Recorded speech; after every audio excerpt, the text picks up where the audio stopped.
এই লেকচারে আমরা ইনশাল্লাহ এসএসবি এবং কিউএএম কভার করার চেষ্টা করব। তো প্রথমে আমরা দেখব এসএসবি জিনিসটা কি। আমরা আগের লেকচারে দেখছি যে সিগন্যাল ট্রান্সমিট মানে সিগন্যালের ব্যান্ডউইথ যদি বি হয় তাহলে সেটা ট্রান্সমিট করতে আমাদের 2B ব্যান্ডউইথ লাগতেছিল। এটাকে কিভাবে ইমপ্রুভ করা যায় সেটাই আমরা দেখব। ডাবল সাইড ব্যান্ড আমরা করছিলাম কি, এটা যদি হয় মেসেজটার ফুরিয়ার তাহলে আমরা আচ্ছা, এটাকে প্রথমে কস দিয়ে গুণ করলে একটা রেপ্লিকা এফসি তার একটা মাইনাস এফসিতে চলে আসতেছে। এটা পিক যদি 2A হয়, হাফ হয়ে এখানে এ হয়ে যাচ্ছে, সেটা তো ঠিক আছে।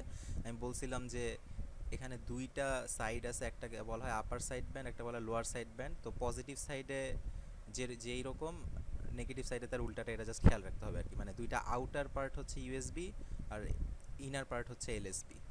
তো আগের বার আমরা দুইটা পার্টই নিচ্ছিলাম, এবার হচ্ছে যে কোনো একটা পার্ট নিব। হয় ইউএসবি পার্টটাকে আমরা ট্রান্সমিট করব, না হয় এলএসবি পার্টটাকে ট্রান্সমিট করব। যে কোনো একটা পার্টকে ট্রান্সমিট করা যায়, সমস্যা নেই। যেহেতু এবার যে কোনো একটাকে ট্রান্সমিট করতেছি, তাই এটাকে বলা হয় এসএসবি বা single side band modulation. So যদি খালি ইউএসবিটা প্রাস করি তাহলে এটার জন্য বি ব্যান্ডউইথ লাগবে। সো আমাদের ব্যান্ডউইথ মানে এক্সট্রা ডাবল হচ্ছে না আর কি। এটাই হচ্ছে এসএসবির সুবিধা। তো এটা কীভাবে করা হয় সেটা দেখব। তো প্রসেসটা কি, প্রথমে তো এম অফ টি এর ফুরিয়ার করলে এটা আসে বি ব্যান্ডউইথ। এটাকে আমরা কস দিয়ে গুণ করলাম, তাহলে দুইটা রেপ্লিকা তৈরি হলো। ইউএসবি এলএসবি আছে। তো আমি যদি শুধু ইউএসবি নেই তাহলে এখান থেকে এটা আউটারটা আসবে আর এখান থেকে এটা আউটারটা আসবে, যেখানে এখানে বোল্ড করে দেখানো হয়েছে। অথবা যদি এলএসবি নিতাম তাহলে ইনার দুইটা আসতো আর কি। এখন যদি আমি ইউএসবি দুইটা নিতাম, অর্থাৎ এটা যদি নিতাম, ডিমডুলেটর পার্টে কি করা হয়, মানে মডুলেটর যে পার্টটা মানে সেন্ডারের পার্টে হচ্ছে সিগন্যালটাকে একবার কস দিয়ে গুণ করা হয়, রিসিভার সাইডে আবার সেটাকে কস দিয়ে গুণ করা হয়। তাহলে এইটা হচ্ছে একবার কস দিয়ে গুণ করার ফল। এটাকে যদি আমি আবার কস দিয়ে গুণ করি তাহলে কি হবে, এই যে পার্টটুকু, এটার দুইটা মানে দুই পাশে যাবে, একটা হচ্ছে 2FC-তে চলে যাবে, আরেকটা হচ্ছে এক জিরোতে চলে আসবে। আবার একইভাবে নেগেটিভ পার্টটাও একটা 2FC-তে চলে গেল আর একটা জিরোতে চলে আসলো। এখন যদি আমি লো পাস দিয়ে পাস করি তাহলে 2FC-গুলো বাদ হয়ে আমি মেইন মেসেজটা পেয়ে যাবো আর কি। স্কেলার মাল্টিপল হিসেবে পেলে তো সমস্যা নেই, ডিস্টরশন হবে না। তো এভাবেই আর কি এসএসবি, এটাই হচ্ছে এসএসবির মূল ইয়েটা আর কি। তো চ্যালেঞ্জটা হচ্ছে, আমি সিগন্যালকে কস দিয়ে গুণ করার পর কিন্তু আসলে এটা পাইছি। মেইন চ্যালেঞ্জটা হচ্ছে আসলে এই সেকেন্ড স্টেপ থেকে থার্ড স্টেপ অথবা ফোর্থ স্টেপে আসা। কিভাবে আমি একটা পাশকে আলাদা করব, এটাই আমরা আস্তে আস্তে দেখব। আচ্ছা, তো এই হচ্ছে এসএসবির বেসিক। এখন এই যে আলাদা করার যে সিস্টেমটা, ডাবল সাইডব্যান্ড থেকে সিঙ্গেল সাইডব্যান্ড করা, এটার দুইটা ওয়ে আছে। একটা ওয়ে কি হতে পারে, আমাদের মাথায় যেটা প্রথমে আসতে পারে যে আমরা ফিল্টার ইউজ করব। ফিল্টার ইউজ করে ধরো ব্যান্ড পাস বা হাই পাস ফিল্টার যদি ইউজ করে খালি এতটুকু পার্ট নিয়ে নিতাম, তাহলে কিন্তু হয়ে যেত, আমরা এলএসবিটাকে বাদ দিয়ে দিচ্ছি। কিন্তু এটার সমস্যা হচ্ছে একদম শার্প কাট অফ লাগবে। জাস্ট একদম এখানে এসে একদম ভার্টিক্যালি এফসি পয়েন্টে এসে কাটতে হবে, যাতে এলএসবির কোনো পার্টি না আসে। তো এরকম ফিল্টার তো আসলে প্র্যাকটিক্যালি এক্সিস্ট করে না। তো এটা ইউজ করা যেত যদি আচ্ছা, এটা একটু এভাবে বলি যে জিনিসটা খেয়াল করো, যদি এম অফ এফটা এরকম থাকতো, এম অফ এফ যে একদম সবসময় এরকম বি থেকে মাইনাস বিতে এরকম নিরবচ্ছিন্ন থাকবে এরকম তো কোনো কথা নেই। যদি এম অফ এফটা এরকম থাকতো, সাপোজ এখানে একটা কম্পোনেন্ট, এখানে একটা কম্পোনেন্ট, মাঝখানে কিছু নাই। মাঝখানে কিছু নেই মানে কি, মানে তার ডিসি কম্পোনেন্ট বলতে মানে তেমন কিছু সিগনিফিকেন্ট কোনো কম্পোনেন্ট নেই ডিসি কম্পোনেন্ট। বাট এক্ষেত্রে এখানে আমরা দেখতে পাচ্ছি তার ডিসি কম্পোনেন্ট আছে, কারণ ফ্রিকোয়েন্সি যখন জিরোর কাছাকাছি তখন সেখানে আমরা গ্রাফটা পাচ্ছি।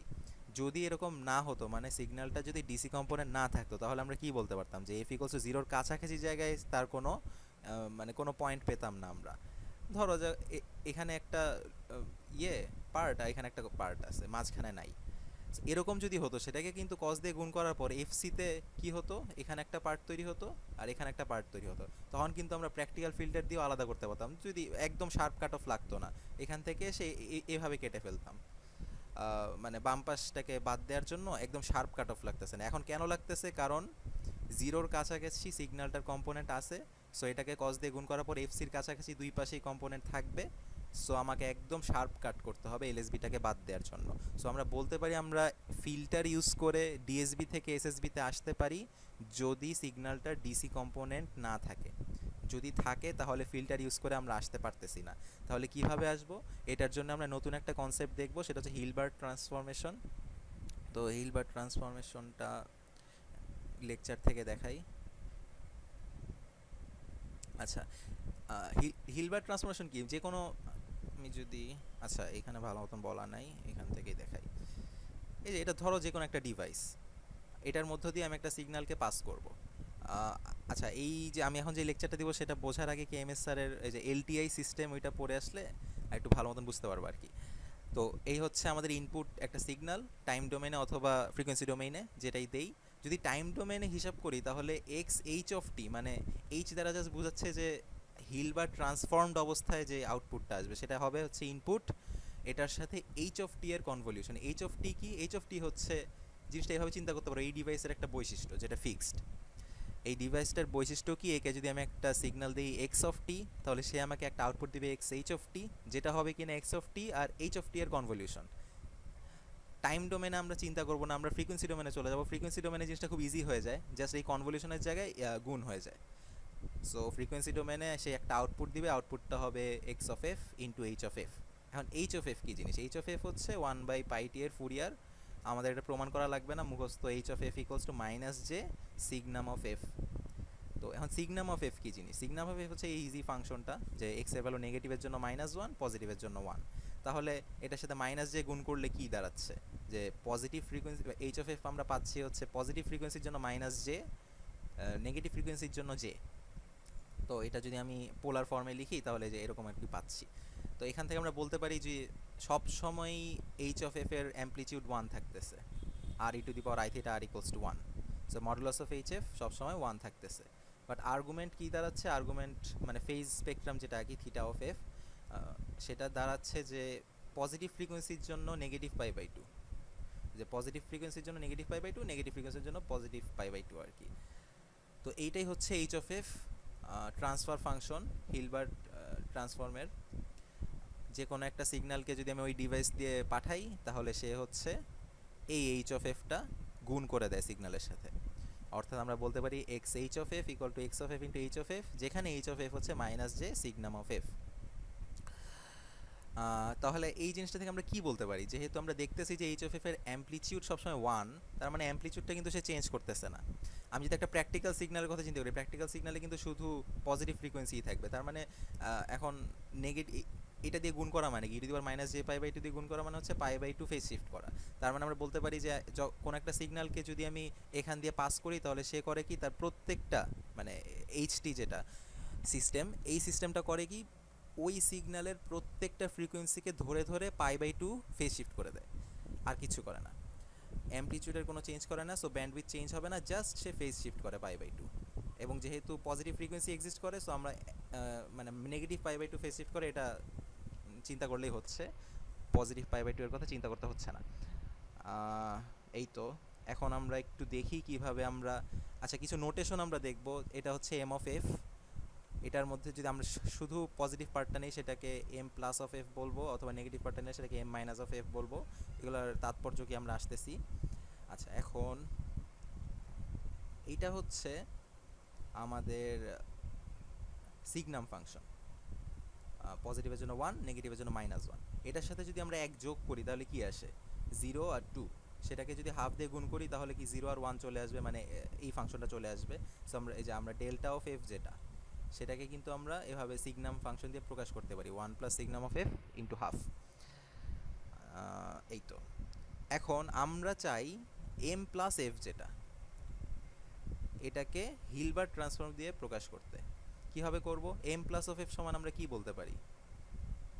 এই যে এই ফাংশনটা আমরা কখন পাবো? এম অফ এফকে ইম্পালস দিয়ে গুণ করে। ইম্পালস কোনটা ছিল? এই যে ইম্পালস ছিল হচ্ছে এইটা। এই যে সেই নেগেটিভ পার্ট যেহেতু জিরো, সো বাদ করে দিচ্ছে, পজিটিভ পার্টে ওয়ান, সো খালি পজিটিভ পার্টটা নিচ্ছে। সো আমরা বলতে পারি এম প্লাস এফ হচ্ছে M of F into delta of F. আচ্ছা, এখানে দেখানো হয়েছে। আচ্ছা, তারপর ইম্পালসকে যে সিগনাম দিয়ে প্রকাশ করলো, তারপর সেটাকে ভাঙলো। ভাঙার পর এই জায়গাটা কীভাবে আসছে? ফ্রম জাস্ট এই যে হাফ এম অফ এফ, ঠিক আছে, আর মাইনাস ওয়ান বাই মাইনাস যে হচ্ছে যে M of F into signum of F, এটা হচ্ছে এই যে এখান থেকে আসছে আর কি, যে জাস্ট এই লাইনটা থেকে ওই লাইনটা চলে আসছে আর কি, যে এক্স এইচ অফ এফ হচ্ছে x of F into minus যে সিগনাম অফ এফ, সেখান থেকে আর কি এই লাইনটা লিখছে। যে শেষ পর্যন্ত তাহলে আমরা পেলাম এম প্লাস অফ এফ হচ্ছে half M of F plus J into M H of F. M H of F কি? এম অফ এফ এর হিলবার্ট ট্রান্সফরমেশন। সো আমরা এম প্লাস এফকে হিলবার্ট ট্রান্সফরমেশনের মধ্যে প্রকাশ করলাম, এম মাইনাস এফ যদি করতে যেতাম জাস্ট মাঝখানে একটা মাইনাস আসতো। তাহলে এটা তাৎপর্য কি? আমরা আসলে কি করব? আমরা কিন্তু আসলে এইটাকে ট্রান্সমিট করব না, আমরা করব কি, এটার সাথে এই যে মেসেজটা এটার সাথে কস গুণ করে তারপর সেটাকে ট্রান্সমিট করব। কস গুণ করলে কি হবে? কস গুণ করলে হচ্ছে এইরকম অবস্থা চলে আসবে, এখানে একটা চলে আসবে পার্ট আর এখানে আরেকটা পার্ট চলে আসবে। তাহলে এই জিনিসটা কিভাবে করা যায়?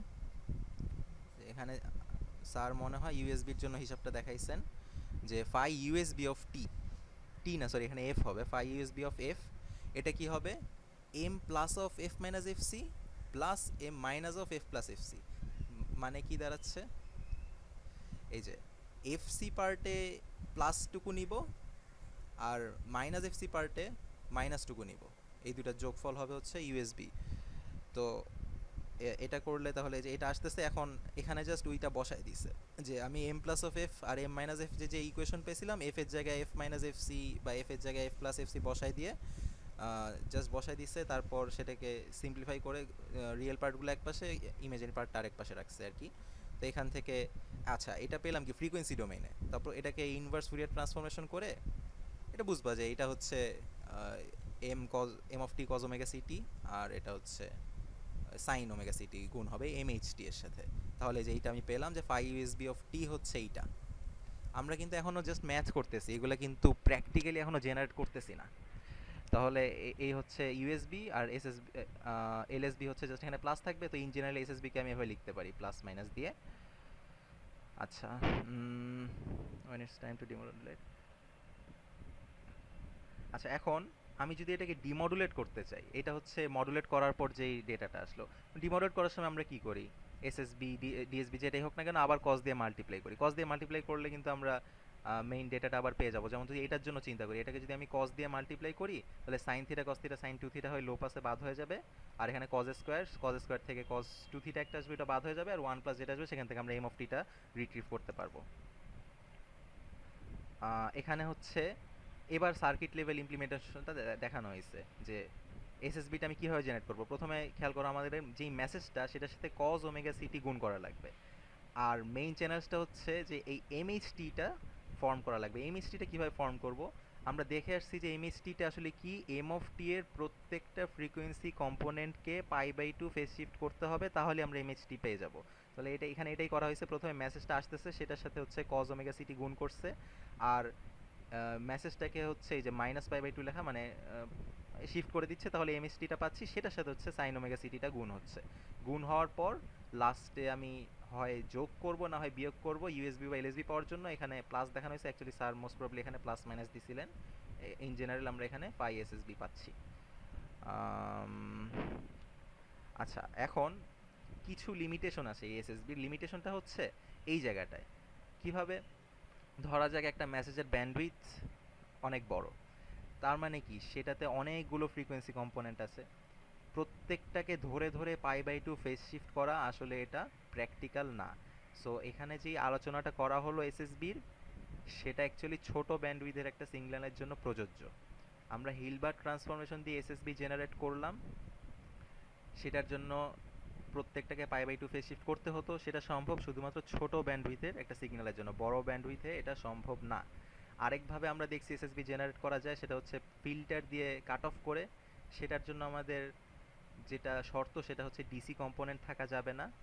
এই ছিল হচ্ছে মোটামুটি এসএসবিটাকে কিভাবে এই লিমিটেশনগুলো দূর করা যায় ইনশাল্লাহ আমরা পরের লেকচারে দেখব। লাস্ট যেটা বাকি আছে সেটা হচ্ছে QAM, quadrature amplitude modulation.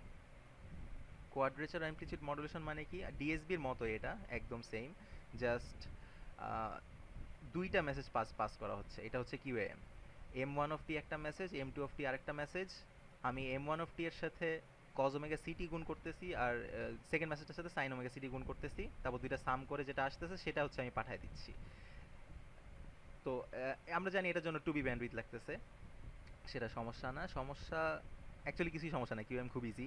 Receiving এন্ডে কী করা হচ্ছে, এই যে সিগন্যালটা আসতেছে এই সিগন্যালটাকে একবার টু ওমেগা সিটি দিয়ে গুণ করা হচ্ছে আর একবার টু সাইন ওমেগা সিটি দিয়ে গুণ করা হচ্ছে। তাহলে কি হচ্ছে, যদি আমি কজেরটা দেখি যে এই সিগন্যালটাকে কজ দিয়ে যে গুণ করা হচ্ছে, কজ দিয়ে গুণ করার পর সাইন থিটা কস থিটা এটা বাদ, মানে সাইন টু লো পাস দিয়ে পাস করার পর বাদ হয়ে যাবে।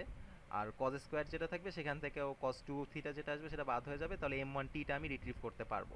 অর্থাৎ এইখান থেকে আমি এম ওয়ান টিটা পাচ্ছি। আর যদি সাইন দিয়ে গুণ করি তাহলে একইভাবে এই যে সাইন থিটা কস থিটা হয়ে ওটা বাদ হয়ে যাবে, সাইন স্কোয়ার থেকে আমরা এম টু অফ টিটা রিট্রিভ করতে পারবো। সো এটাই হচ্ছে কোয়াড্রেটিক অ্যামপ্লিটিউড মডুলেশন। এটার সুবিধাটা কি? সুবিধা হচ্ছে যে আমরা ডিএসবিতে একটা সিগন্যালের ব্যান্ডউইথ যদি বি হয় তাহলে টু বি ব্যান্ডউইথ নিয়ে সেটাকেই খালি পাস করতে পারতেছিলাম। আর কিউএম এ হচ্ছে দুইটা সিগন্যাল অ্যাট এ টাইম ওই টু বি ব্যান্ডউইথ দিয়ে আমরা পাস করতে পারতেছি। তো এই ছিল মোটামুটি এই লেকচারের জন্য। ধন্যবাদ।